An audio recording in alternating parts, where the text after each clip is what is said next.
Good morning and welcome back to the Isle of Faces. Welcome here once again to our sacred special place where we get to talk about A Song of Ice and Fire, we get to nerd out together and do all these cool things.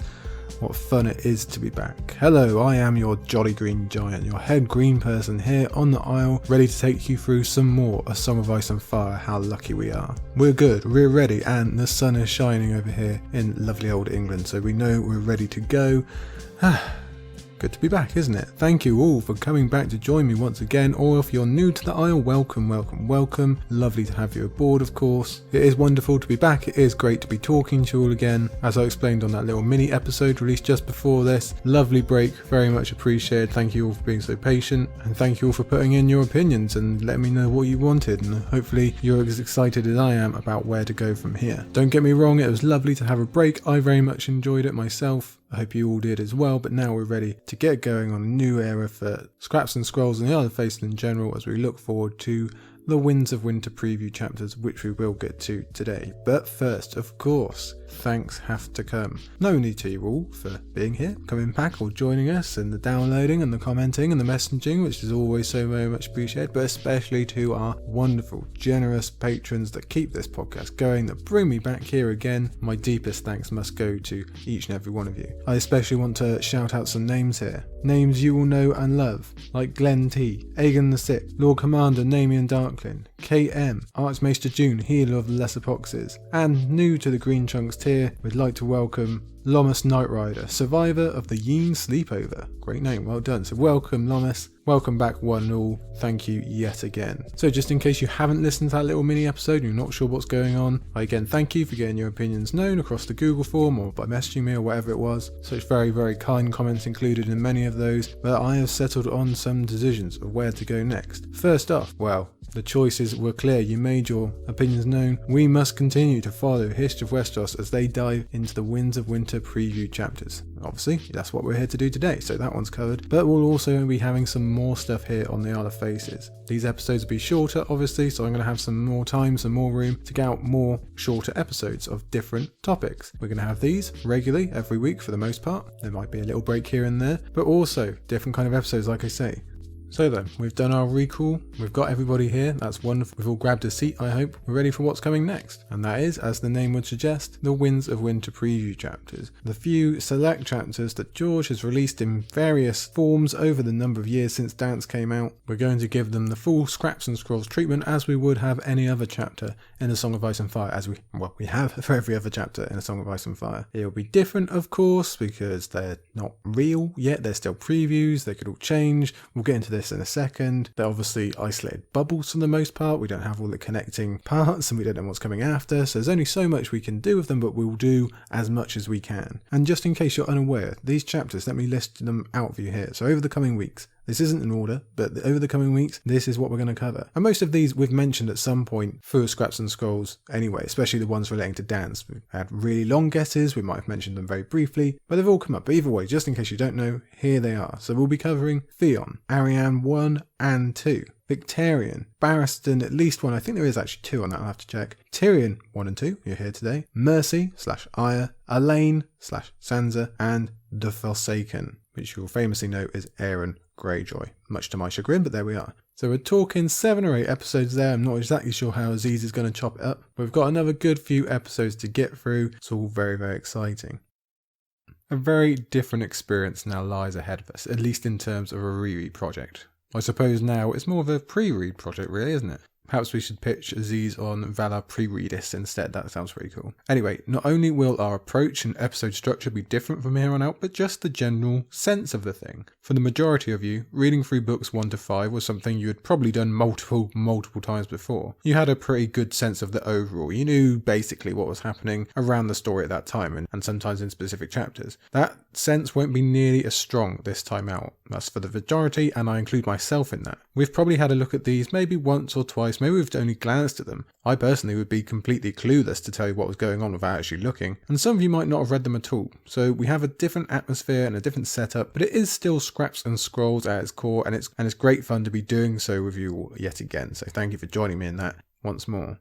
Now, before we even get into the analysis of these new chapters, we first have to set up some ground rules. And the most important of which, I have to say this at the beginning, is don't believe a word of it. What we're going to read, what I'm going to say, don't buy into it at all, because this could have all changed exponentially by the time that Winds actually comes to us. None of it is set in stone, and George has been known to release chapters before in previous books and then change them later. Maybe in a small way, maybe in a big way. All we know for certain is that nothing is certain. So just be sure to carry that mentality with you as we go here. These are not polished, final product chapters that are just going to turn up exactly the same in the books. Their content might change, their length could change, where they appear in the book or in the timeline, or they could be merged with one another. We just don't know. This time round, we're all Jon Snows. And bear in mind that many of these preview chapters are really, really old now. A couple of them are nearly as old as Dance itself, not only in terms of when they were released, but when they were actually written, because we know some parts of Winds were supposed to be in Dance and got cut later, so they were obviously written at the same time. And we can only guess at what different directions George has taken his plots in the years since, whether that's because of the show, or just the amount of time that's passed,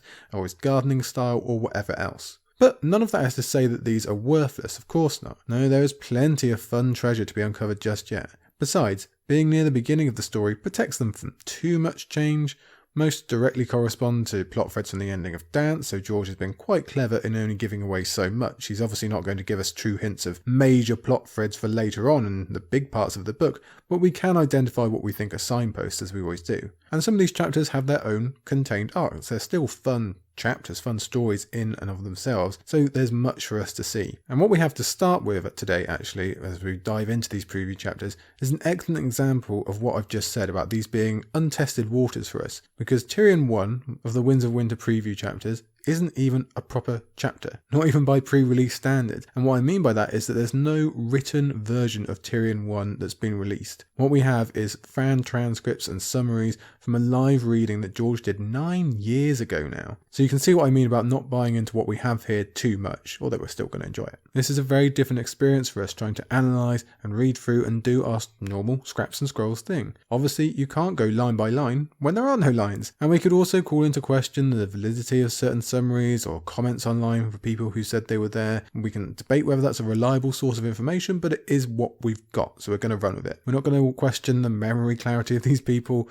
And yes, we could note that it would certainly be a lot easier for George to change a whole lot if no one has actually read the chapters. So much of this will surely be changed when we reach it, but that's just things to bear in mind again. Well, we do have a general summaries that appear to be generally agreed upon, so we'll take what we can from that with the same approach that we have to take into all these preview chapters, and then we'll see how it meshes with Tyrion II, which does have a released transcript or manuscript, whatever you want to call it, and therefore can be treated a lot more normally. But before we get into the summary and start digging for that treasure, there's one more thing that we can't really do, and it happens to be one of our favourites here on the Isle, unfortunately. We can't talk about chapter sequencing. I know, why am I even bothering them? Because chapter sequencing are the best. But of all the many things we don't know about Winds and these chapters specifically, one of the most prominent is, where do they actually go? Where they will fit in the actual book and where they will fit in conjunction with each other, we know none of that, or nearly none anyway, which takes away a lot of our favourite talking points. Some of these chapters that we'll cover over the next few weeks, we can at least get a vague idea because some of them are bunched near each other, like today's Tyrion chapter being a prime example, given that Barristan and Victarion are basically sharing the same space, and the same subject in the Battle of the Fire, which we know to be pretty near the beginning based on everything at the end of Dance. For example, we know Tyrion I is going to come after Victarion I, or it's very likely to, based on context, but that's about as far as we can get. What's happening in the book elsewhere at the same time, what chapters are going to be before and after each specific chapter, what might be happening around all these different characters is very much up in the air, but hey, there we are. That's what we've got again. No, we can't look at where they are in the arc as much as normal and all that good stuff, but then you can only do that so much of opening chapters anyway. Besides, at some point, we just have to embrace it. So let us join hands once more, everybody. My wonderful green folk, I thank you again for joining me on another journey as we head into it now. Let's do so together, as we have so many times before, and begin our wade now into uncertain waters. Now, you know what, if my editing skills are up to scratch, then you wouldn't have noticed this, but I actually had to just stop recording for a second there because we had a knock at the door. Turned out to be a delivery of a giant bag of tennis balls for the poorly puppy we've had this week. Well, I go and answer that, I turn round, there's a border collie sat in my seat next to this mic, so this podcast nearly got very, very different. You nearly had a border collie running the show, but luckily I've managed to wrest back control, but she might come back, just be wary, keep your eyes out. Anyway, where were we? Oh, I say, at the beginning. Well, not quite. First, let's do this. Last time on Tyrion Vision, Yes, normally we don't really do recaps, but these are different times, as I've said. We've had a bit of a break from the podcast in general, and the beginning of this book is so much more connected with the end of the last, as we've mentioned time and time again. So we'll probably do this each time we come across a new POV, just to remind you of where everyone's position it was at the end of Dance, where they're going, and when we meet them again here. But we'll keep it nice and simple and quick. You probably all remember for Tyrion anyway because he's such a major character, but just in case you don't, here we go. We left Tyrion on the eve of battle. He's managed to buy himself, plus Penny, plus Jorah, out of slavery and into the Second Sons, but he's far from free of danger. This huge battle is coming, and Tyrion has been trying to mentally steel both himself and Penny for what that truly means. Jorah and Mormont, given all that they've seen in the Yunkish camps during their slavery, during recent Tyrion chapters, became convinced that they would definitely be on the losing side, and that Meereen would therefore win. Tyrion happened to agree, and he told us what the plan he'd obviously been brewing was as he closed his Dance arc. He was going to get the Second Sons to switch back to Meereen/Dany's side. Plots and plans had been major parts of Tyrion's recent resurgence towards the end of Dance. That's how he got himself and his friends out of slavery before it was too late. It was how he persuaded the Second Sons to take them on in truth, and he's been hinting at something else brewing in his mind, while at the same time giving the impression that he feels a sense of ownership over the company as well. He intends to use them in some way. And I think Tyrion probably has some long-term thoughts about that as well, but for now it's just about immediate survival. After Tyrion's final Dance chapter, we had 3 more Meereen chapters, 1 from Quentyn and 2 from Sir Barry. Now Quentyn's chapter doesn't really cross over too much with Tyrion's stuff, although its ultimate consequence of letting the dragons out obviously will, but Barristan's is where we know things have progressed. Galaza Galere was sent across by Barry, after taking his dad out remember, to try and get the hostages back and maybe keep battle at bay for just a little while longer. Whether intentionally or unintentionally, Galaza failed, and Yunkai made the first move into battle by flinging disease-ridden corpses into Meereen to make everything that little bit more chaotic and to boil over just that little bit quicker. You'll remember from Barristan's final chapter that we took a very, very long leap into what could happen in the Battle of the Fire. That was in that 4.5 hour episode, you'll remember. And at times we borrowed from Barry and Victorian preview chapters and just a teeny bit from Tyrion, so you might see a bit of repeat here and there as we move through their chapters, but I'll make efforts to avoid that of course. But now let's get into the incredibly short surviving summaries. And when I say summary, we're talking just a couple of paragraphs here, but let's go for it now as we enter the misty, mysterious realms of Tyrion I. The chapter reportedly opens with the trebuchets, or the catapults, whatever you want to call them, I'll say trebuchets, still firing, so we've got straight continuation from Barristan's final chapter. Like many other previews, hence probably why they became previews, it looks like this chapter could have fit pretty well into Dance if you really wanted it to. But at some point George had to form his cut-off line, he had to pick which cliffhangers he was going to go with, and, well, we know he did that, we've covered them. The fact that the trebuchets are still firing clearly says Yunkai means business. That wasn't just one warning shot that they were firing at Barristan's closing, they are going full tilt. And that also means a hell of a lot of corpses are landing in Meereen, increasing the danger for everybody inside and making Barry have to react all the faster. We aren't told quite yet how many corpses you can fit in a trebuchet for each individual firing, but they seem to be chucking them on the regular, so it looks like it's going to be more than a few. We know how dangerous this disease is. Even if we don't know precisely the mechanics of how it spreads, we can guess that corpses that have died from that disease lying in the streets is going to be pretty bad news. Now we covered this before as we have a lot of this stuff, but the city, people in the city have a lot less room to maneuver. They can't run, they can't escape, and they've got enough political and societal problems going on already. I mean, to be fair, the Pale Mare is already in the city and it's taking multiple victims. This is just going to make it even worse, even faster. Meereen could very, very easily collapse in on itself, and the Pale Mare could certainly be the leading cause for that. So Barristan, as we'll come to see when we cover his chapters, has to try and do something fast. Indeed, when we actually get to the battle, his main objective is going to be taking down the trebuchets. That's how much of a big deal this is, that arguably this corpse slinging thing is more dangerous than actual soldiers with actual weapons. So Tyrion is listening to this continuous fire while he sits and plays some Cyvasse with Brown Ben Plum, recent lottery winner, at least in his mind, with what has been promised by Tyrion to get himself into the company. Tyrion can tell which trebuchet is launching based on its sound. I wonder if that will come back to play a part later on. Is this just going to maybe develop into a little mental tick he develops after this battle?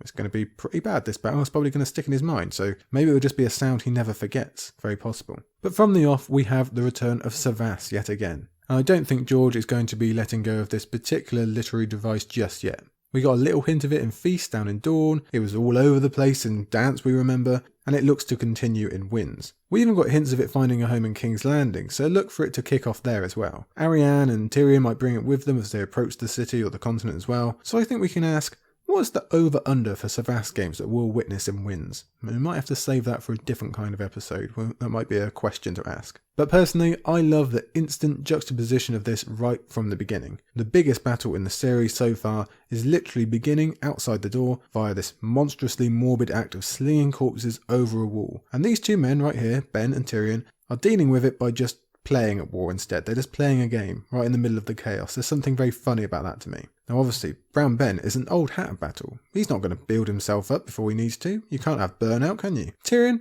he's not a stranger to battle, even if he's not on Ben's level, and he'd probably welcome the distraction as well, given all that stress we saw from him last time out. But we also know that this is Tyrion. We've already had our suspicions of a secret plan being enacted, and we also know that he's more than capable of doing a bit of persuading via the game of Cyvasse. Hell, he's done it with this guy in front of him before, so we know that something is up. Now, according to the fan summary, the two are having a lively conversation.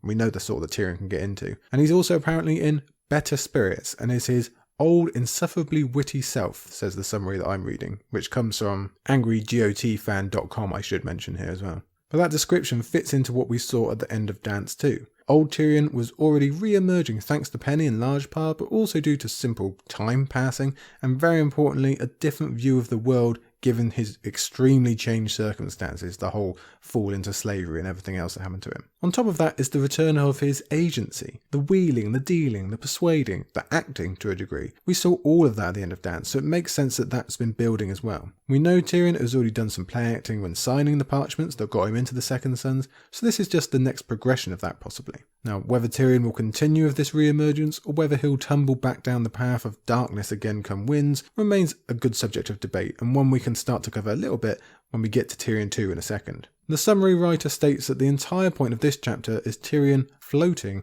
the idea of Brown Ben switching sides back to Dany's force and the Marine side. He does this while slowly beating Ben at Cyvasse apparently, so we can expect to see something close to what happened with Aegon, likely with a lot of symbolism dropped in there as well. There's many ways that Tyrion could make his arguments, lots of different routes of persuasion to take, and we'd be fools to try and guess exactly how the conversation might go, to be honest, because George is simply too far above us for that. Safe to say it will be a bit more complicated and nuanced than, if we stay on this side, we'll lose and probably die. This is the main, most important point to sellswords both new and old, but it's not the entire story, especially given the specific situation of Daenerys essentially being Schrodinger's dragon for Marine still. This is the big seesaw upon which near everyone around Marine balances. Is she alive or isn't she? Her appearance, or confirmation of her death, could change the direction of everyone, but obviously it's a bit more important for these two characters specifically. For Tyrion, we've got this continuation of the idea he left us with at the end of Dance. A continuation of Jorah thinking they've got no chance, and Tyrion realising that there's no future on this side anyway. Even if everything were to go brilliantly, and they win the battle, he still has the likelihood of being stolen back by the Yunkish slavers, or Brown Ben could change his mind at any time, as likely as that all seems. Even if it goes perfect and he gets back to Westeros, he's still got to pay out of his earhole for Ben and all of his pals, which is a much better option than death or slavery, but it's still something to be considered. Besides, he came all this way for Daenerys. That is why he's here, that is why he's been able to get this far. No, he's never been completely sold on being on her side exactly, and his overall motives of vengeance for Westeros and his family are still very much selfish and might have been satisfied by whatever Aegon has been getting up to. And let's also remember, he's only had so much control since Volantis and would have originally preferred to still be with that group, with John Connaughton and everyone else, but the bottom line is that Dany's is the side he wants to be on. He might still be convinced that she can be persuaded to go west. She's still the better avenue to success, and waiting on the other side of the wall, it might not be a picnic for him, but is further from slavery and especially further away from disease than he is currently. And that remains true whatever Dany's status is. Yes, it is very much a risk. He doesn't even know if Daenerys will receive him warmly or order his death straight away, for example, but that's how bad the Yunkish command structure and the Yunkish chances looks. Brown Ben, well, he knows how bad the Yunkish formation is as well, but he has even more risk than Tyrion somehow. At least Dany's opinion on Tyrion is vaguely unknown, but you don't get to be an old sellsword without remembering exactly what people think of you. And Ben, I'm guessing, will very much remember what he did to Daenerys in terms of his betrayal. And that was one way he took the piss a bit, remember? He took more than he needed to. He really did twist the knife. And she outright told him that there would be vengeance if she ever got the chance. So Ben really has some weighing up to do. And we can expect that to be the back and forth nature of the conversation. Tyrion trying to persuade against these points, these worries. It's not just a matter of surviving the battle and picking the winning side, although that is definitely the big one, obviously. He's also got to weigh up the likelihood of Dany coming back. And if she does, then can her rage be kept at bay? Can she be persuaded that the Second Sons turning their cloaks yet again swung the battle and helped save her people, and therefore can't really be something she's mad about? And that may well be true. Maybe the Second Sons will do that. We'll have to see later on. Can she be persuaded that the Second Sons are now so valuable for whatever endeavour is next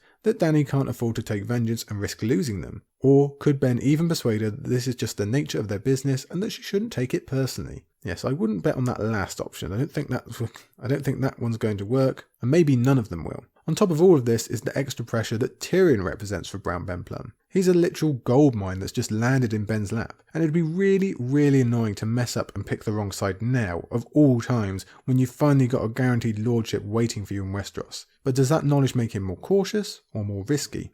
I'll leave that to you. And something else to consider in all of this, while we're talking about Brown Ben, is his subtle connection to the dragons. That's been the subject of much discussion in the fandom, and many think that wouldn't have been mentioned unless it was going to be of importance later on. Maybe Ben thinks the same thing.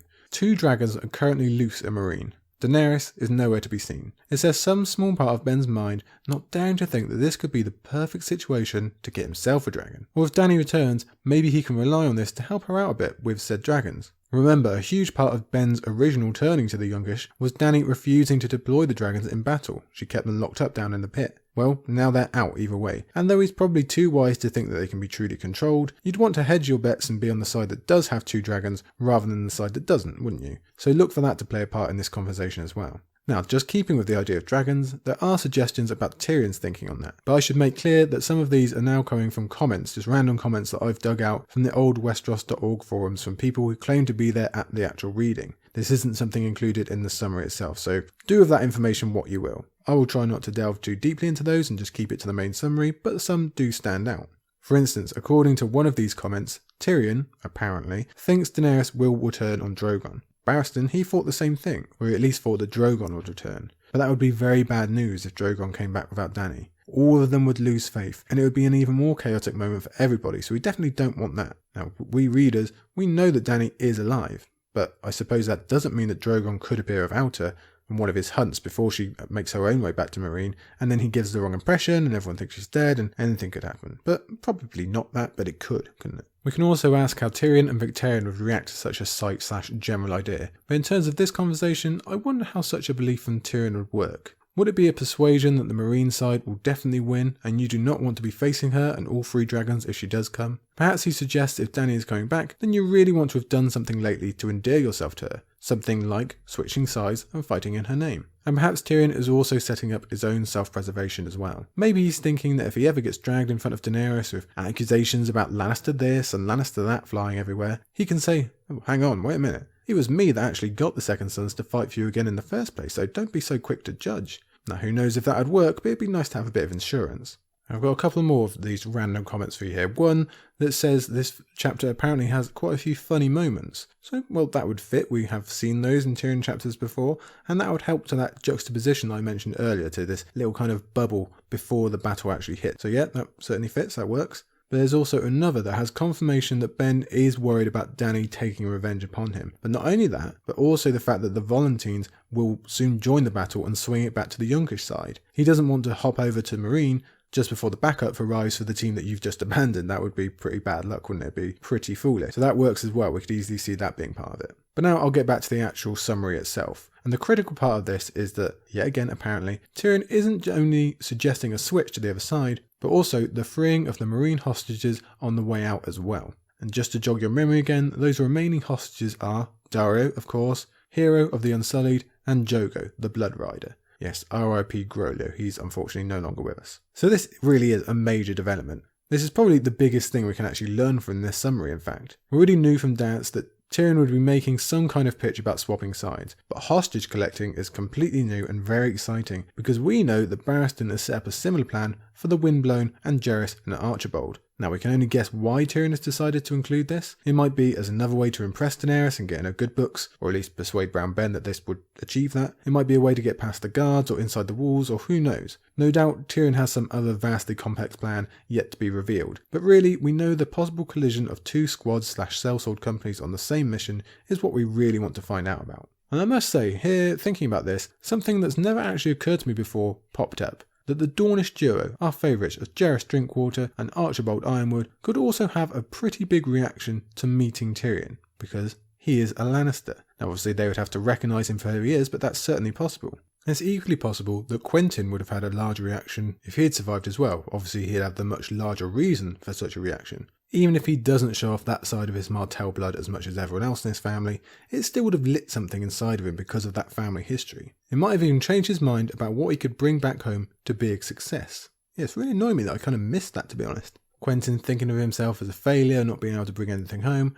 Okay, well, Tyrion's nowhere near as valuable as Daenerys, but still it'd be something, wouldn't it? Hey, I've brought a Lannister back for you. And no, he's not a Lannister that we know had anything to do with the crimes against our family, but still, it's something I'm sure the Sand Snakes would like to get a hold of Tyrion, and at the very least, they could paint him as the reason that Oberyn died, Oberyn having fought for him and died in his trial by combat, so that would be something, wouldn't it? And again, I have to ask, how did I miss that what would have happened between those two if they had met? Well, Jairus and Archibald, they could still have similar thoughts because they're going to be trying to do right by Quentyn at the moment. Obviously, his death is very, very recent and raw in their minds, so if they see a Lannister enemy of Martell blood, well, they're probably even more invested in honouring that Martell name right now. So what happens if they do cross paths with one of that family's sworn enemies? This is really, really intriguing to me, and I'm very hungry to find out some more about that. I hope it does happen. But overall, how are the two sides going to react to each other should they meet? And we can assume they will run into each other because, well, come on. But I suppose it is possible that one, more likely the windblown, maybe not. They could get there to find an empty cell and then be in bigger danger than ever,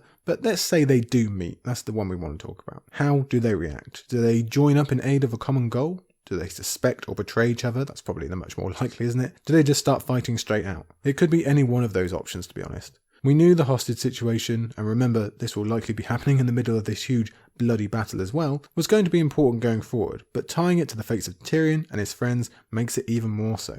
Now, I said about the possible connection between Tyrion and the Dornish too, but I also think any conversation between Tyrion and Daario would be, well, interesting to say the least. But what about Jorah and Daario? I don't think they're going to be fast friends, are they? No, not indeed. And let's also remember, Daario swore vengeance upon Brown Ben, so we have to see if he'll stick to that either before or after he gets released. Whatever happens, this could be a pretty monumental moment if the Tattered Prince, Brown Ben Plum and Daario Naharis are all in the same room all at once. That's three of the biggest sellsword companies going, all mixed together. Maybe they do join together just for a little while to really turn the tide. Now I do think there's bound to be some betrayal in there also because, well, that's just the nature of these people. And let's throw in an unseen plot of Tyrion's as well, just to really get it all mixing together. The summary I'm looking at doesn't give us any more than that, but it simply states Ben is concerned about the wealth the Yunkish are wasting. It doesn't detail if this refers to the rejected offer made by Barristan/Galaza at the end of Dance, but it makes sense that it does. Remember, part of Barry's plan about all that was that if the offer was rejected, the sellswords would hear about it and not be happy, for they treasure gold above all else. So that seems to be exactly what's happened.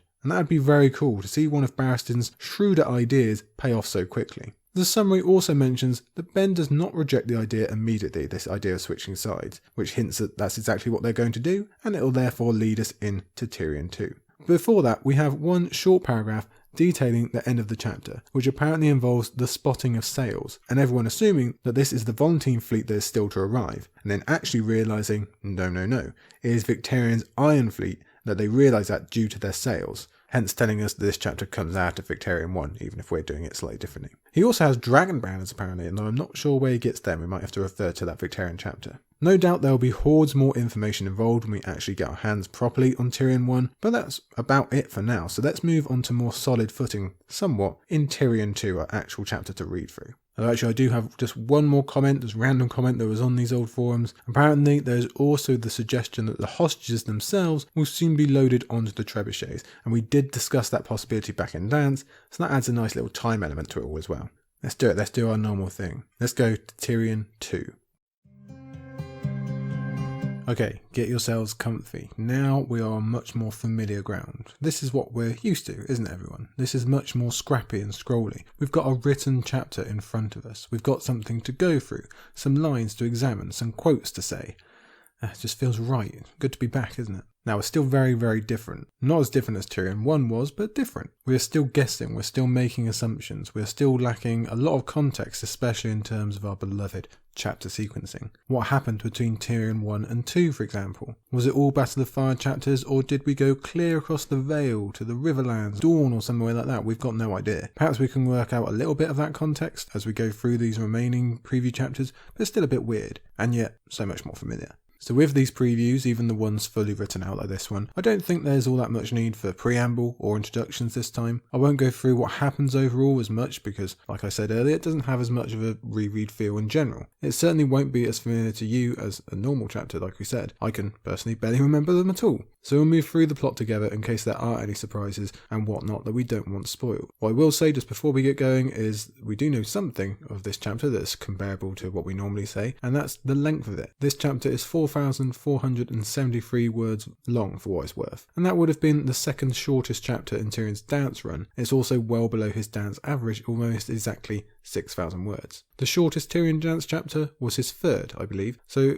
fairly early in his arc, like this one, but that beginning is very, very different to this book's, as we know. Though I would say that word count, the low word count, might be because this is a mere preview. Once George is set with his plot and there's more connections to put in for later in the book and later in the battle, once there's more meat on the bones, it wouldn't be a surprise to see the eventual word count go up. So that's just something a little bit closer to what we normally talk about to discuss there. But as for what's different, well again, we don't know what's happening at this point in the book, even with this being a second chapter in a POV arc. What we can go ahead and assume is that Tyrion II is going to be a ramp up from Tyrion I in terms of intensity, because that's how battles work. Tyrion I will be the build-up with the battle largely in the background. Tyrion II is probably going to be when the wave spills over, the violence and the chaos rushes in, and we start seeing the true cost of everything we discussed in our look forward to this battle at the end of Dance. The poor organisation and the leadership, the extra love affair these people seem to have with death and cruelty and violence, the overextension we're going to see. This is not a half measures type of battle. Everyone will be going for it all the way, nothing left on the table. We spoke a lot about just how bad this could potentially be in the end,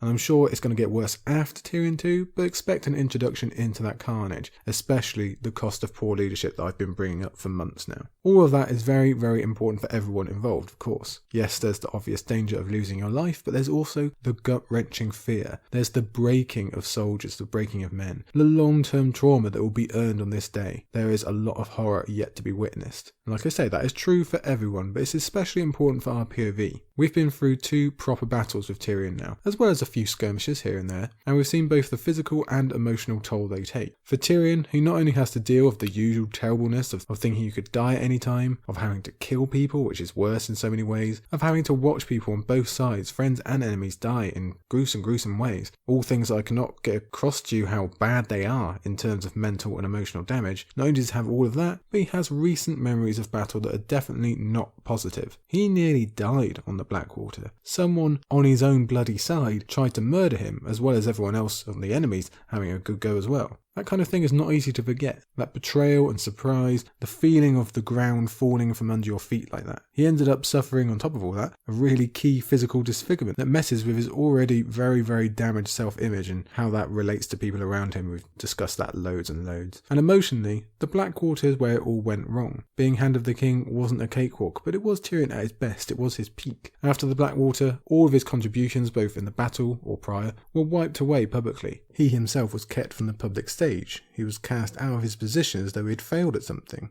He was, well, I'm not sure emasculated is quite the word, although there is an element of that with Tywin, but he was definitely reduced or ignored, or however you want to put it. Plus, he was mocked and used like a tool. Everything with Joffrey got so much worse, until he was eventually accused of his nephew's murder, which then led to the big spiral down until we got to the actual murder of his father, and then that further spiral that birthed Dark Tyrion in Dance and everything that happened there. There's just so much to remember from Storm and Dance, all traceable back to that battle, really. And that's all without mentioning the real tough guilt, the weight that came with the Blackwater, from Tyrion realising what part he'd played in sending sending men off to their death, of playing with their lives in some way. And yes, that was unavoidable for the most part, but still, realising it and seeing it in action and being in the middle of it, it has an effect. It weighs on you, certainly. So it's all big stuff. And though Tyrion doesn't have as much of an emotional connection to this battle, he's just not as involved as he was when he represented King's Landing and was protecting his own family as well as the institution of the crown, so that's good in a way. He's really just got to worry about staying alive and keeping Penny alive as well, we hope, so these things are easier in that regard. But then again, he also has a lot less control. He's completely expendable now. Nobody cares about him. The odds are stacked ever higher, and there's just no protecting against the horrors of war. So considering what we said before about George maybe using this battle as his big signal of what Winds is going to be like, the utter madness of the dark that's coming, as well as his "see this was worth waiting for" signal, we can assume these chapters are going to have plenty to witness. Let's get right down into it, shall we? Let's head into the text. So the first two sentences hit on the two key themes we've just been talking about, death and leadership. We begin with a screaming, dying man. There's not many clearer ways to get across your theme, is there? And that's followed by someone shouting out the order, "To horse!" An order repeated again and again to get that sense of urgency into our veins straight away. This voice is not from a commander of the Second Sons, it comes from another part of the camp, so we're already reminded of all the many moving parts of this patchwork Yunkish army. The confusion that can be had from the wrong people, hearing different orders and all that kind of stuff, all the many different problems we're going to get from that type of thing. But perhaps most importantly is that this voice, coming from an authority figure, remember, is already high and shrill and full of fear. This battle that's coming up to them now is affecting everyone, even at this early juncture, because this is a massively terrifying thing that's about to happen to all of them. And Tyrion is not beyond admitting, at least to us and himself, that he is scared. So we've got our atmosphere, we've got our urgency, we've got the beginning of our sense of action and movement, and lots of things happening all at once. That's just from one paragraph, yet the second one manages to top it. And the first sentence of that second paragraph is stirring enough. Tyrion's personal preparation, the same as he had to do on the Green Fork and on the Blackwater. Yes, he does have a real river theme, doesn't he? The same as Jaime and plenty of others have had to do as well. Check yourself, go through the ritual. You've got your horse, you've got your sword and your dagger. Tyrion has a dinted great helm. He has armour meant for a boy that someone's already died in. And none of it exactly inspires courage, none of it is guaranteed to be of any use, but you definitely want them still. So that's good, giving us that sense of build up and getting ready. But after that, George/Tyrion gives us a much better image of the overall, with a description of the scenery and how it's entwining with the already beginning battle. So let me clear the pipes a bit here. Let's see if I can still do my quoting thing, because you know how much I like that. And we'll kick off these preview chapters with a bit of a biggie. Here's the full quote for you. Dawn had broken, and a sliver of the rising sun was visible behind the city's walls and towers, blindingly bright. To the west the stars were fading, one by one. Trumpets were blowing along the Skahazadan, war horns answering from the walls of Marine. A ship was sinking in the river mouth, afire. Dead men and dragons were moving through the sky, whilst warships crashed and clashed on Slaver's Bay. Tyrion could not see them from here, but he could hear the sounds. The crash of hull against hull as ships slammed together, the deep-throated war horns of the Ironborn and queer high whistles of Karth, the splintering of oars, the shouts and battle cries, the crash of axe on armour, sword on shield, all mingled with the shrieks of wounded men. Many of the ships were still far out in the bay, so the sounds they made seemed faint and far away, but he knew them all the same, the music of slaughter. So first things first, I know this chapter, or this version of it, was written a long time ago, but clearly George's skill has gone nowhere. What a beautiful, awe-inspiring passage to kick us off. It begins focused on the calmness of night turning into day, and how removed that side of nature is from the squabbles of mere mortals. But then, as the sun rises and lights up the scene, we get the details of the battlefield, Marine waking and making their war noises heard. That's a mere promise at the moment, I believe, but in the opposite direction, we've already moved past promises. The Ironborn from Victarion's chapter are already here, they're already fighting. We discussed at the end of Dance their apparent technique of being a bit sneaky and using their captured ships almost as a battering ram until Victarion himself can land and then come and find Daenerys. But Tyrion's not borrowed about motives or plans right now, he's concentrating on the sounds of battle, of fights to the death, and of the men already falling here at the beginning of the day. The music of slaughter, that cuts to the bone, doesn't it? That tells us it will be a day of atrocities and ugliness. This inescapable sound that hits right down deep to Tyrion's soul, the one you can't get away from and it's only going to get louder. It's almost like a Mexican wave that will spread from the ships all the way across this huge arena that Tyrion has just so wonderfully described. But it also puts our hearts into conflict. Okay, this news of the Ironborn coming, that's good, because it means the Yunkish are losing, and we hate the Yunkish. But we don't really like Victarion either, do we? So that's bad. And Tyrion, for now, is still stuck on the Yunkish side, so double bad. But we do suspect he's going to get across to the Marine side, so if Yunkai are losing, that's good. And you see what I mean. It gets a bit confusing, and this is one of the simpler aspects of this oncoming battle. So again, we have the urgency. Things are already happening just off stage. It's action, action, action all the time. George really wants to get that across. It hasn't reached Tyrion yet, but you don't just stand around and wait. You've got to get ahead of it. You've got to be prepared for when that wave hits, so we've got plenty of tension here from the off. Besides, it's not like everything is completely still where he is. We know that from Tyrion I. He's a mere 300 yards away from the Wicked Sister, shout out to the Gentleman Bastard sequence there, and is still chucking corpses into Marine. So let's note two things. Tyrion concentrates on the sound of the Wicked Sister, as Tyrion I suggested, and along with that, there's the sheer amount of corpses being thrown by these trebuchets. It's entirely morbid, isn't it? Not only imagining how many corpses now in Marine, but also just at the amazing amount already available, the amount of corpses available to the Yunkish for this ghoulish, grisly exercise when you realise how many people have died. As Tyrion watches the corpses fly over the walls, he stares over at Marine, comparing the over there to the over here, but the former has one key difference: dragons. He thinks he can see one stirring against one of the pyramids, and I asked the question back in Dance whether Tyrion's first sighting of a dragon was going to be a real big deal on page, because he'd not had that opportunity when Dany escaped on Drogon. He didn't get to see him. So do we think this counts as that? Is this Tyrion's first sight? Or is it Tyrion actually getting to be near a dragon, seeing him up close for the first time, where something interesting might happen? That's the only option left to us now, really, because he's obviously going to spy both of them as they become involved in the battle later on. We'll have to wait and see, I suppose. Tyrion is distracted from his staring by a column of mounted windblown riding past another of the trebuchets. So we have that mystery from Tyrion I and Barry's last Dance chapter returning. Are the windblown already up to something at this point? Are they already on a mission to take the hostages and switch sides? And then we have the question again of how Tyrion and the Second Sons will react to that later, should they go through with his earlier plan. It's just a nice little nod from George there to get our minds whirring, and to give that sense of many, many things going on behind the scenes and out of shot and just everywhere, this being a hive of activity that you can't possibly keep track of. For now, we have Tyrion breathing in the air, just glad to be out of the tent for once. What a shame he's walking out of that and into a battlefield. And then we have something of a meta moment from George. He's spoken often about representing both sides of war or battle in his writing, acknowledging the seductive glory of it, while also showing the brutal reality. Tyrion knows of both of those, but right here, he specifically thinks on how some might be able to see it as something grand while they stand here on the precipice, but that he's too smart for that. He knows too much of the reality side. We have this quote: "The gods did not fashion me to wield a sword," he thought. "So why do they keep putting me in the midst of battle?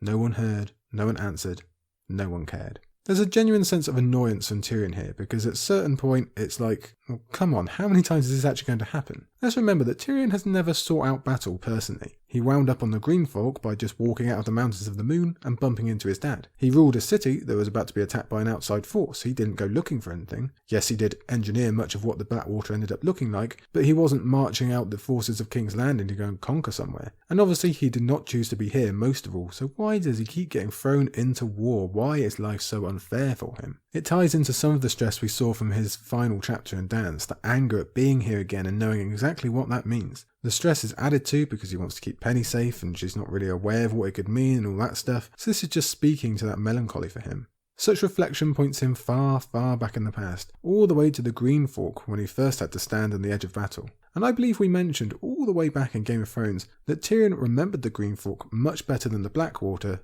despite him being much more involved in that second battle and it obviously being more recent. But then there was just so much more happening there and after it as well. Plus he was much closer to death in that one, so you can see why he might forget. Anyway, the reason we said that back then is because of this passage here, because Tyrion literally says it himself here, that he remembers that morning so well. That waking with the horn sounding, how similar it is and yet how different. And how strange it is that he should be in a similar situation, except half a world away. Specifically, he remembers the people, Shay and Podrick. Huzzah! He's much quicker to think of Shay in Wins than he was in Dance. Well, good job, Tyrion, because we did plenty of complaining about that through Dance, that lack of Shay thinking. So here's hoping we get a lot more of it through Wins. Now, true, he's not giving her due, he's instead just thinking in terms of how he was tricked by her, for which I use massive air quotes. Yes, tricked, not the word that I would use, but the one Tyrion's sticking with. But at least he's thinking of her at all when he was so keen to basically ignore her through large parts of Dance, which you know I wasn't a great fan of. I won't take you down that whole argument about Shay and all the many thoughts I've got about her again, but, well, you know what I'm talking about. As for Pod, he thinks, I hope he found a better man to serve. Well, it wasn't a man, but he definitely found someone better. It's just nice that Tyrion's thinking kind words about Podrick, who is undoubtedly the best.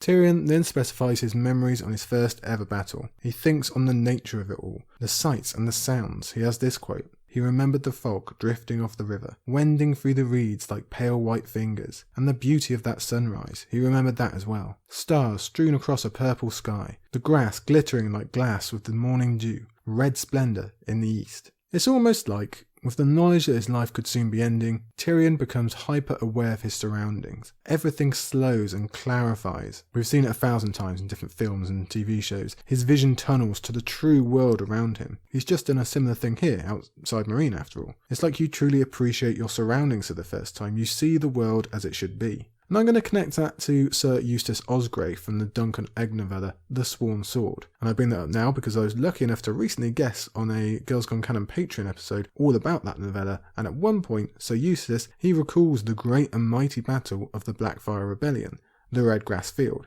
And he goes on a very, very poetic, beautiful spiel about the sight and sound of the nature and how it looked and the sky and just this picture that was painted above this horrible, gruesome actual scene. And that was in the middle of the actual battle as well. It's not even beforehand like Tyrion is. That's a really, really wonderful passage that we'll discuss another time. Now back to Tyrion. He also remembers the specifics.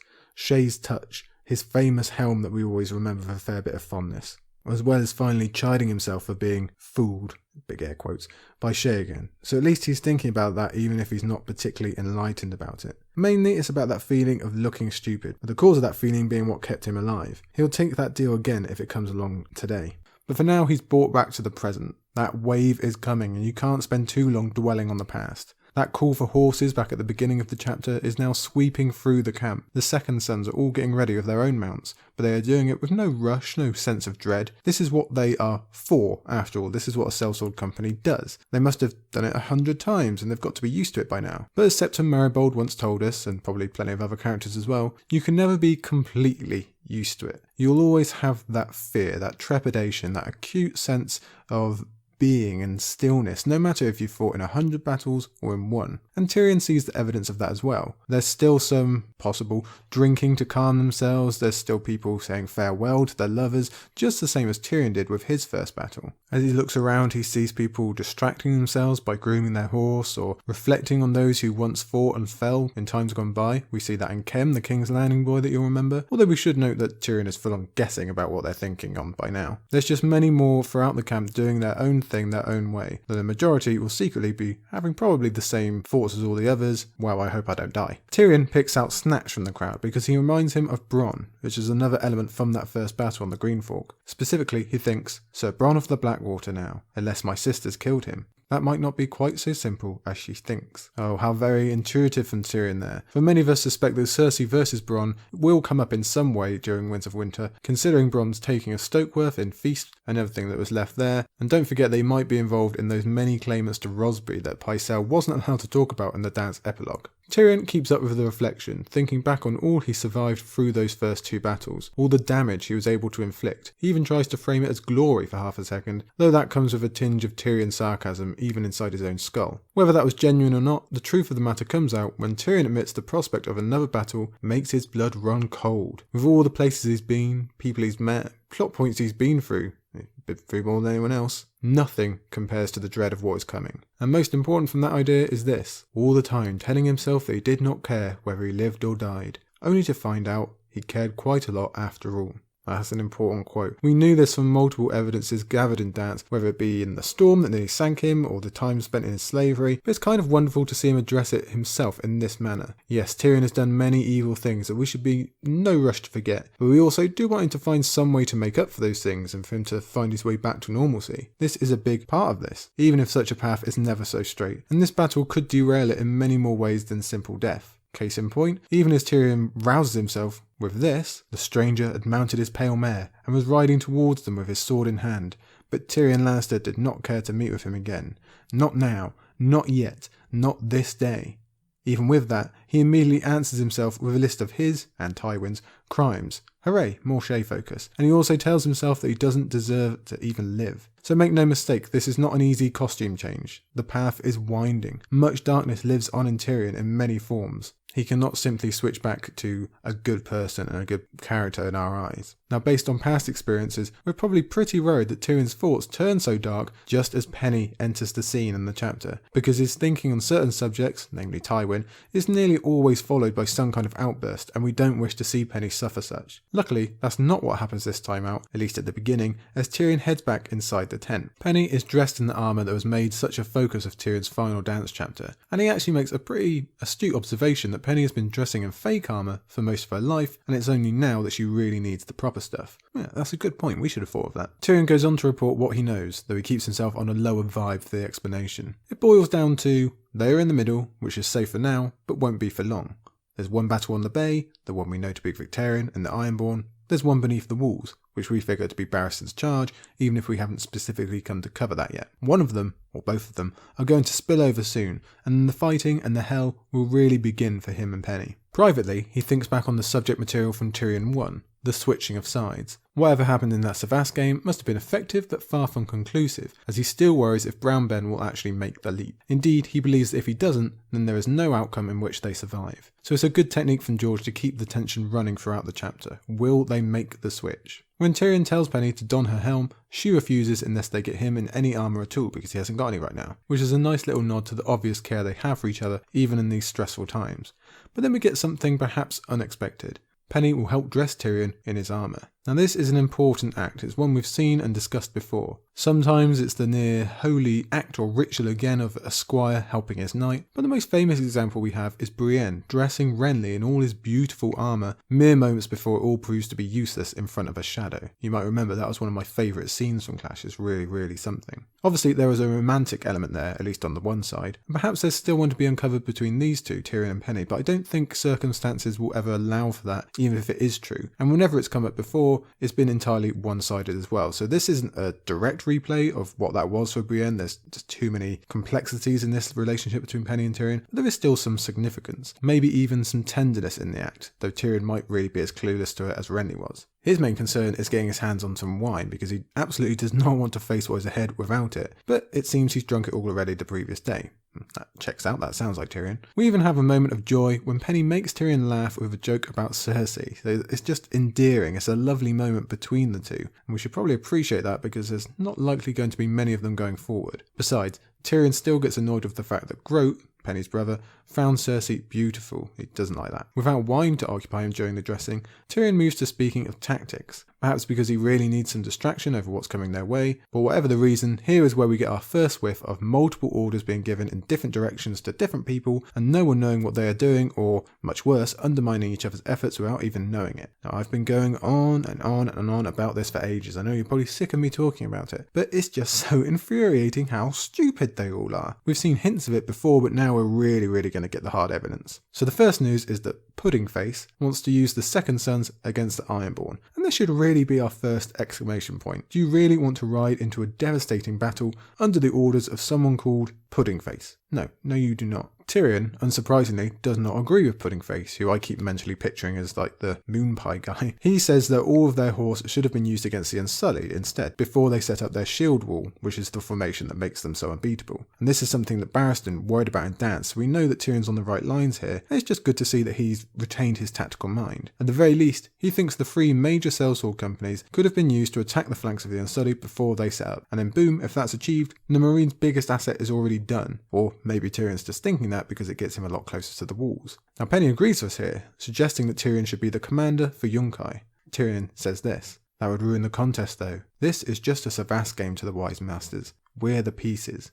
My, is Tyrion going to start his own podcast? He's really coming through with the good takes today, isn't he? His pre-battle clarification is just going into overdrive. And he's not done there either, as he makes the rather apt comparison between Tywin Lannister and the Yunkai slavers. Tyrion is talking in terms of battle tactics, but I think overall, it's pretty dead on. They are both pretty evil. But as for those battle tactics, Tyrion returns to the Green Fork again, focusing on the look of it once more. Everything looking great and wonderful in the scenery. And then there's Tywin's armour and Tywin's horse, when really, it was actually not beautiful at all. It was a horrific sight of death beneath Tyrion, one that he watched from afar and never risked himself for. Hence there's this idea of toys, of playing with men's lives as if they were nothing. And again, like we said, Tyrion had his own battle with that during the Blackwater. Of course, the interesting part is that Tyrion here voluntarily compares himself to Tywin, which saves us the trouble because we're doing that all the time. So certainly he's become at least a little more self-aware, but it's very, very interesting for all the comments we constantly make. I think there's an element of jealousy here as well. Tywin was afforded that right to never risk his life because he was a Lannister, he was in charge. Well, Tyrion was a Lannister, but he never got that right. He never got to use his armour, although he did have some back at Casterly Rock. He never got to have the Grand Horse or just sit back and watch. In the Green Fork, he even suspected his father of putting him in the most dangerous spot. In the Blackwater, he ended up bleeding and noseless on a bridge of half-burning, half-sinking ships. He was right in the fray of it, and he's about to be in the thick of it all over again now. Tywin never did anything of the sort as far as we know. And perhaps this is being highlighted for us because of Tyrion's future. We know he wants to command the Second Sons. We've had thoughts about him regaining the Mountain Clansmen at some point. Maybe when he next gets a chance, he will be the Toy Master instead. Or perhaps this is a nod to the fact that Tyrion, while sat at a Cyvasse game, already affected countless lives when he sent Aegon west. Such thoughts are made to wait, however, as Penny switches the plot entirely by taking a chance to kiss Tyrion when he's not expecting it. This has happened before when they thought they were about to drown in a storm. And back then it troubled Tyrion, for it was not something he wanted, and he suspected not something Penny really wanted either. It was more of a last minute thing, a better than thinking about death type of thing. And perhaps that is the case now, given what's coming on the new tide. Tyrion definitely feels the same as he did before, as he tries to come up with an answer that will let Penny down gently, but he comes up empty. He thinks of her tenderly, thinks of her as an open, trusting child, a good person who still, unfortunately in his mind, does not realise the reality of what was waiting outside this tent, and, well, he does not hold back in trying to correct that. Tyrion goes full gore in his painting of the picture. Death, death, and more death. A graphic description that is truly horrifying to both Penny and probably us as well. Again, we've had this before. In Tyrion's final chapter, that was very much the point of that chapter, trying to wake Penny up and get her to realise the truth of the situation. So if we maybe think there's some crossover in chapters or that certain things might disappear from this preview, this might be a good candidate. Then again, it makes complete sense that Tyrion would double down, that he'd really want to get that message across now that it's literally happening and Penny is still looking to disappear into a world of kisses. We also previously had the discussion of whether Tyrion was cruel to be like that with Penny, especially when she's asked for none of this, none of it is her fault. But to be honest, I still mostly stick by the idea that no, it wasn't cruel, although of course the slap was a step too far. But this is Tyrion trying to help her still, that harsh as it is, that's just the situation, that's just the requirement. And that does apply here too, even if it's about to get so much worse. And in fairness, Tyrion puts himself on the same level. He admits the terror that comes from being between Victarion and Barristan and still being on the wrong damn side. So it's perfectly reasonable and it's a good way to get across what he means. Like I said, that's all fine, but then it goes downhill. Yes, we wanted more Shae focusing wins, but we did not want this. Tyrion isn't acting when he says he's terrified, it's bloody true. And the stress of not only keeping himself alive, but poor, innocent Penny, along with the knowledge that there's an incredibly high chance he'll fail, is getting to him, as we saw back in Dance. And perhaps that thinking on Tywin and past crimes has bubbled up after all. So that combination leads us to a very, very bad reaction when he begins comparing Penny to Shae. Now obviously Penny is completely clueless about any of this, she's as genuine as they come. And she tries to boost him up, she tries to tell him that he can be brave, but Tyrion reacts like this. "My giant of Lannister," he heard. "She is mocking me." He almost slapped her again. Uh-oh. Probably the worst, most heartbreaking part of all of this is Penny instantly recognising that Tyrion is angry and then immediately apologising and feeling bad about it. Let's remember what this moment is actually like for her. She obviously has no business being within 100 miles of a battlefield. She chose to be here even less than Tyrion did, and she's only here because of a massive tragedy in the first place. Her whole world has been stolen from her multiple times now. She's surrounded by thousands and thousands and thousands of men and soldiers who could kill her before she even blinks. And out of all of them, there seems to be one, a single one, that cares for her, who might help protect her, or at least just hold her as all these bad things arrive. She's got one pebble to hold on to and a beach full of them, and now she thinks she's made that one angry. So just imagine that feeling for a second, that your lone link could turn his back on you too. It's utterly, utterly heartbreaking to imagine. And she's honest again, saying that she's frightened, but that only makes matters worse in Tyrion's mind, because half the world away, another woman once said the same thing to him. Of course, what Tyrion discounts is how many thousands and thousands of women have had to say those exact words countless times because of the situation this society puts them in, but I suppose we can't delve too far into that right now. With those words, Tyrion undergoes a truly harrowing mental meltdown, is the way to put it, as all of his Shay issues suddenly seem to erupt all at once. He's reliving his murder of her. He is absolutely consumed by such anger that he genuinely thinks about murdering Penny too. Just let that settle in for a second. There's no other way to put it. The guy loses his mind. The mist descends, he literally loses sight of the world. So this is very, very concerning to read both for Penny and anyone else that Tyrion comes into contact with if he's capable of this happening. I imagine it's an incredibly tough passage to read for a good many people. The shouting about violence against women and anger and violence in general is deafening in this passage. It's awful. It's awful. It's really, really tough read. It's not nice at all. It really isn't. And we need to note that Tyrion does not pull himself out of this. He doesn't wake up and have clarity again. He doesn't think, what the hell am I doing? He just gets distracted. So again, it's incredibly concerning for what's to come later in the book. Tyrion is clearly still holding on to heaps of Shay stuff, along with all of his other issues he's got to carry around. And he's clearly far away from being healed or turned, or however you want to word it. The dark Tyrion persona is unfortunately still just a step away. Yes, it's a high pressure situation and it's sure to draw out the worst emotions, but still, it's not good. I believe that maybe Tyrion thinks it's unfair, on some level, that Penny doesn't have to bear the same weight as him, that she doesn't have the same responsibility of looking after someone else, and she doesn't realise what's coming, and he alone has to kind of bear it all, and he's the one who saved them. I think maybe that's just that form of jealousy coming through again. Now, I've seen it suggested in the fandom that this is a huge sign that Tyrion will end up murdering Penny at some point, probably sooner rather than later, and, well, that passage is definitely dark enough to make you think it's a possibility. It's pretty hard to argue with, but I've got to say right here, I hope beyond hope that that does not happen. Penny dying at all would be incredibly hard to deal with, really, but in that fashion, by Tyrion's hands, I don't know if I could handle it. Then again, it is going to be a dark book, and it doesn't get much darker than that, so it's very, very possible. I guess what we hope is that George wouldn't tempt us with it here if it was actually going to happen so soon, but who can say?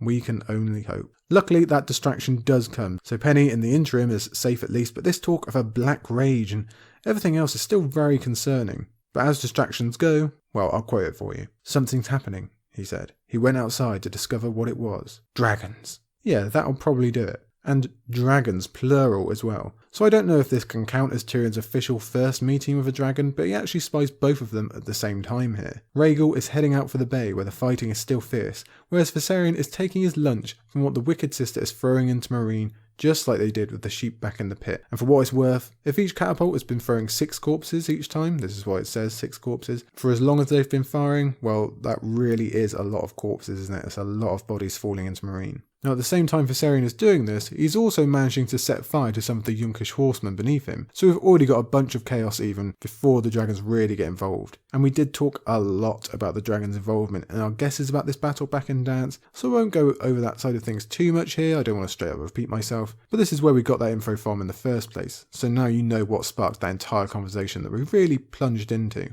And we will talk about the dragons more at some point, but probably not as much in Tyrion's chapters. Either way, it's quite the sight, it's quite the change in battle. I mean, nothing really compares to seeing a dragon, does it? As we can attest by Inkpot's pissing himself at the sight. These people have been hearing about these bloody dragons for months now, but now you actually see them out in the open, ripping corpses apart in midair, shooting jets of fire, and you realise you are really, definitely, on the wrong side. There's every chance of these dragons target everyone equally, but are you going to bet your life on that? Especially when it doesn't save you anyway, you are just as likely as anyone else to be caught in that fire. It would almost be useful for Tyrion's purposes of sending the Second Son scurrying to switch sides if it wasn't so bloody perilous. The introduction of the dragons into the melee would make this a spectacularly bad time for the Yunkish leadership to show how rubbish it is, wouldn't it? So that's exactly what happens as Puddingface sends a messenger to order the Second Sons to the bay so they can help repel the Ironborn. So firstly, that's the opposite of how Tyrion thinks they should be utilised, we just covered that. But also, we start seeing the logistics at play. Probably more than we've ever had in any other battle. The sheer physical restrictions are devastating. Even if we had one constant commander in charge of everything, he'd be somewhere in the middle, sending out all of his many messengers to the many different parts of this army. And while they are all riding hard, matters change, the enemy moves, orders have to be switched. Some arrive at their destination faster than others, the people they deliver the orders to start moving when the commander wants them to do something else. You can see what I'm getting at. It is incredibly tough to organise an army like that. Any army, of any size, these logistics come into play. But this one, with so many different individual components, it's just never going to work. The leadership isn't strong enough. So it doesn't help when this guy arrives and insists on going through the polite motions and using all the proper names and titles and request this and that, when really he just needs to get the information across as soon as possible. Tyrion thinks this foolish, as he mentioned earlier, because they've got no idea about the truth of the enemy they are facing on the bay, whereas Tyrion does. He knows about the Ironborn. Besides, as Inkpots points out, the Second Sons aren't exactly equipped for a naval battle, so they'll either be going to just line up on the docks and try to repel the Ironborn from landing, or the Yunkish have already lost that advantage and the Ironborn are already on land. Neither is great, is it? But more important to me than the orders themselves is the reveal now of this big management problem and how moronically stupid it is. Brown Ben Plum is with Lady Melaza, the girl general that we met in Dance. Evidently, it was her command the day before, but the messenger says it's now Pudding Face's turn, and you begin to see the problem. Half the captains are listening to one person, half to another. One commander will have a point of view and a tactic and an approach that's slowly spreading through the camp. Then, at the drop of a hat, someone else comes in with an entirely different vision. If all these guys had Bluetooth headsets, it would be confusing and stupid enough. But with the communications and logistics available to them that we just mentioned, it's madness, it's chaos, and it's a really good way to start some infighting. In fairness to Inkpots, he's completely civil to the messenger. He doesn't deny him or challenge him. He says he can't do anything until the boss is here, and he's just not yet. And the messenger says that is not good enough. The battle is joined, we've started, so he should be here. Okay, alright, fine. But a matter of minutes ago, someone else was in charge and summoned him, so he had to go. And there we have the evidence straight off. It just doesn't work. You can't be told off for doing what you were told to do when you had a different boss an hour ago. Still, the messenger, he's not having that. He's not happy. Probably because he knows if the order isn't carried out, then he can easily be blamed for not transmitting it properly. Plus, it's a generally stressful situation anyway, battle is coming. So he wants them to obey even without their leader there, which obviously isn't going to happen. And he's really not helping himself by losing his composure. He's screaming, he's going purple. And thanks to Snatch, we do learn that yes, the Iron Men are already wading ashore, and that the Second Sons are to be used to drive them back. So we also see a bit more of Victarion's plan in the blocking of the river with a fire ship. Not 1,000 miles from the Blackwater, really, is it? And we've got a pretty funny exchange where the men of the Second Sons can't even remember which commander is which. That tells you all you need to know. The messenger decides he's made enough of an effort to cover his own backside, so tosses a threat that he's going to tell on them, as though Pudding Face isn't going to be receiving 1,000 muddled messages all at once for the rest of his turn anyway. And the Second Sons all have a goodbye laugh. Inkpots is the first to remind them that this is no laughing matter, that they need to be prepared for whatever orders Ben does return with. Tyrion, sensing this as his moment to not only have an audience, but one that can still fall on either side of the fence, declares that they are on the losing side, implying that to save their lives, they must switch. And then we get something imperative happening. Jorah Mormont voices his support for Tyrion's idea immediately, with zero hesitation. Maybe some would have been willing to listen to Tyrion straight off, but a whole bunch more would be willing to listen to Jorah. The man has history, he's got a rep, and he looks the part, more than Tyrion does when you get down to it. Jorah does start off the beginning of his endorsement, claiming that they should be switching to get in Daenerys' good books, which is really neither here nor there right now, but he manages to keep their attention for the important bit. Free the hostages, claim that this was part of the plan from the beginning, and he'll add his own name to it because he's gone in with Dany. Although, obviously, he leaves out the whole banishment and betrayal bit, which you would. So Jorah has just kind of popped up in this chapter. We didn't even know he was here, but he comes through an incredibly important time. We assume he was present for some of Tyrion's thinking or plotting in his first chapter, and this is now the enactment of those earlier thoughts. Again, this is pretty invaluable for Tyrion's efforts. He has to give Jorah some thanks for stepping up here. As Tyrion and Jorah's words settle, we get a paragraph now based on their surroundings. We've got another ship burning. Elephants can be heard somewhere. There's the cursed corpse throwers. The battle beneath the walls. Dozens of factors to consider, with 2 dragons flying above them, ready to change all on a whim. We have the quote, "Dragons wheeled overhead, their shadows sweeping across the upturned faces of friend and foe alike." Yes, we've got their shadows. They're making their mark, covering all, and no one is safe. I think that's what that paragraph is saying. We'll probably find out the truth about that in a different chapter. For now, Inkpot says they must wait for Ben. Only he can decide. But we can tell that every man out there is listening to those many sounds just listed and how close they are getting and what they should do. Luckily, we as readers don't have to wait too long once Ben does return,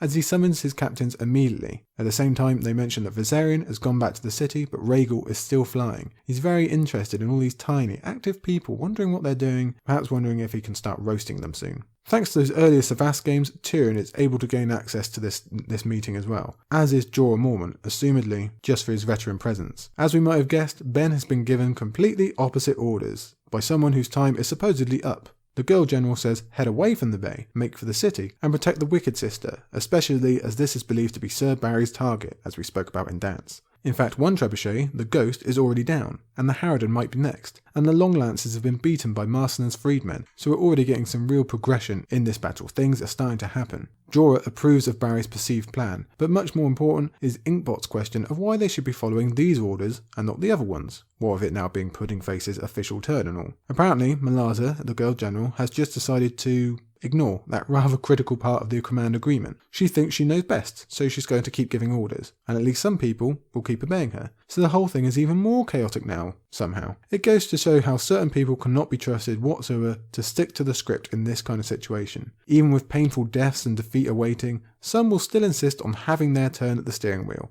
or will convince themselves that they are better than everyone anyway, or whatever it might be. This was never ever going to work. And as Casporio says, neither of these commanders is actually better than the other one. They're both pretty rubbish, but the ignoring of the already flawed command structure is what makes it 1,000 times worse. Just as Inkpots is challenging the logic of using mounted men to defend a fixed position, a complaint that does seem to check out as well, yet another messenger arrives with yet another set of orders. And this one is the sort of younkish nobleman that we're well acquainted with by now, and we tend to hate in general. He says the Unsullied are moving towards another of the trebuchets. Bloodbeard and the Cascari will meet them. While this is happening, the Second Sons are to use their extra mobility, because they've got so many horses, and come at them from behind. So this is the closest we've got to Tyrion's original idea, and sounds like the best idea yet. Though if the Unsullied have already been allowed time to hunker down, this would definitely spell trouble. But the most important part, as always, is the leader. For these orders come from Morgar Zozerin, the drunken conqueror, someone else claiming ultimate command. And why? It's because Pudding Face turns out to be dead, so someone has to fill in. Now, is there agreement on who? Did they bother to make a contingency plan for that eventuality, a leader dying in battle? Is there a solid tree structure to follow here? Has anyone got a flowchart?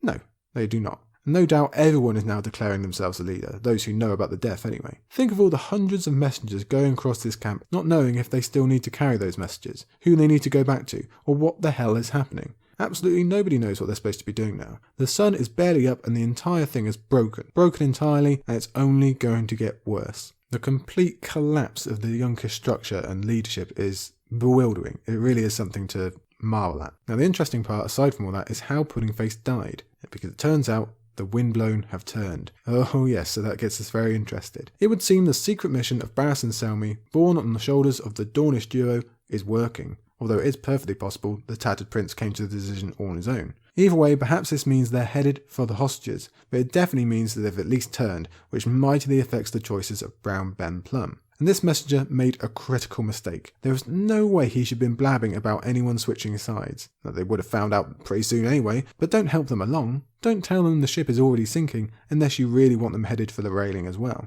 Ben and the company were already massively considering their chances, and circumstances are now much worse. Marine has gained, Yunkai has lost. So it doesn't take a genius to work out the equations currently going off in Ben's skull. So it's likely fitting then that Tyrion provides the final push when the messenger recognises him as an escaped slave and demands he be returned. Ben refuses, and then invites Jorah to make his feelings known. The Bear Knight does so with his longsword. Yes, there's 1,000 other reasons tied into it, but at least some small percentage of this is a company of brothers moving to protect their own. We shouldn't ignore that. It's a small percentage, sure, but it's there. The messenger falls from Jorah's sword and scatters the Cyvasse table just in case we want some more symbolism for the chaos that is coming, and Tyrion bends down to pick up the white dragon piece. He uses the act to declare a side on this battle, but we can easily extrapolate that out into the later things as well. If Aegon is the black dragon, being connected with the black fires, etc., then this is Tyrion choosing his side of the dance. White makes sense for Dany given her hair, her silver steed, her association with being good in general.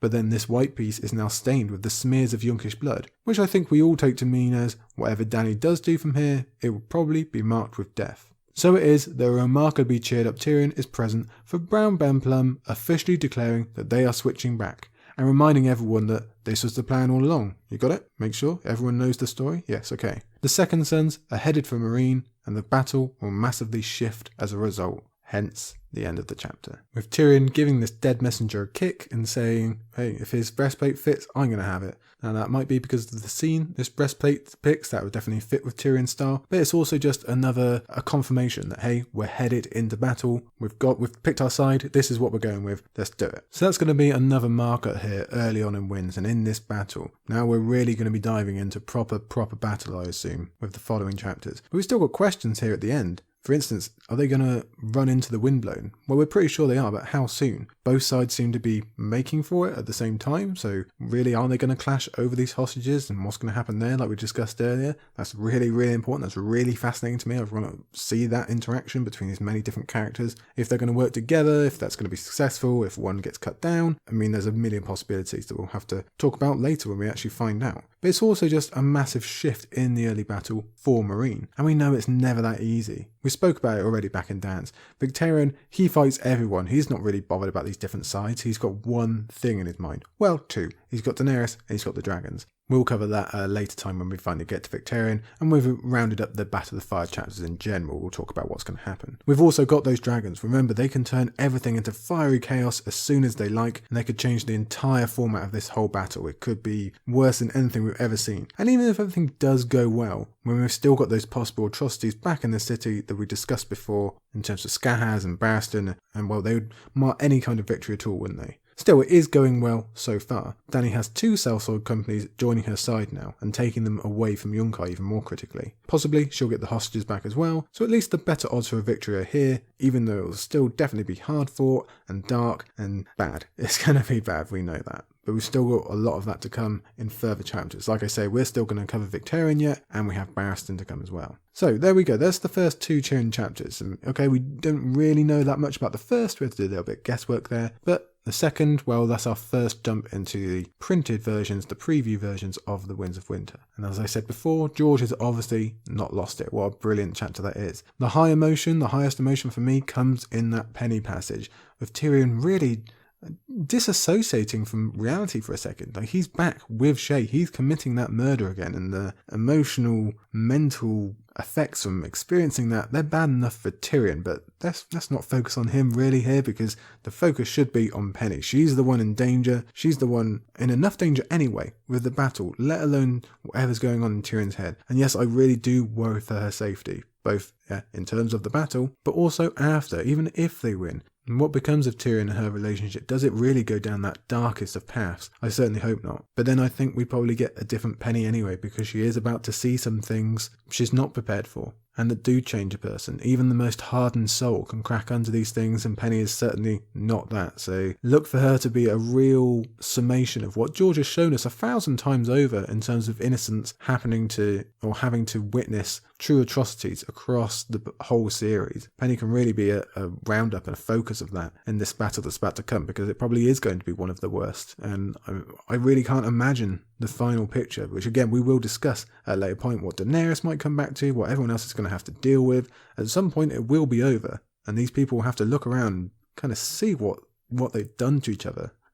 Emotional fallout. I'm hoping that's a big part of The Winds of Winter, and I think I'm probably right. I really do enjoy the focus on that, the consequences. I've always argued that should be a bigger part of things. I thought it should have been a bigger part of the show at the end. I'm really glad that Marvel are seeming to focus on that a lot of the Disney Plus series, if you've been following along with those. And I hope George is going to keep that up as well, to show that these things last. I mean, he's done a brilliant job of that before anyway, with the Broken Man speech and everything else, but, well, Winds is probably going to be more catastrophic and more damaging than anything else we've seen just yet, which is saying something. Yes, what a jolly note to end on. But we're jolly in general because we're back here on the Isle. That is our first step into these preview chapters. We have many more. Next time we'll be covering Barristan, which does have a similar issue as this chapter, with summaries and then a written chapter, but we'll do the same as we've done here, and we'll just take our best shot, and well, we'll start doing some guessing, and we'll probably be able to round up a lot more of the battle talk, which we'll get to at a later point. So it remains to me to thank you everybody for rejoining again. I'm excited about this new era of the Isle of Faces, like we've discussed earlier. Not just the Winds previews, but everything else that's coming. I won't lecture you about that again now. I'm excited to try some new things and make different pushes, and hopefully the community will grow and you'll be able to support us in whatever way you can and everything else like that. I'm going to try and move past some of my own uncomfortableness with promotion and we're asking and stuff like that. So let me give it a go here. Let me ask you, if you haven't already, click that subscribe button or click that like button or wherever you're listening on. Do leave us a review or a rating if you can, and come along and check out the Patreon. Changes are coming there as well, and see if there's something that could interest you. We'd be happy to have you and welcome you over there. And of course, always do get in touch. Let us know your thoughts on these Winds preview chapters. Let us know what you like and don't like, and your suggestions and your theories and everything else, because we do love to hear from you. So keep your ears open for these new episodes coming your way, but definitely soon enough will be Barristan 1 and 2 for the Winds of Winter. Thank you everybody for waiting, for being so patient, for coming back to the Isle. I hope you're ready for this new era that we're going on. I certainly am. We look forward to seeing you next time. Thanks everyone.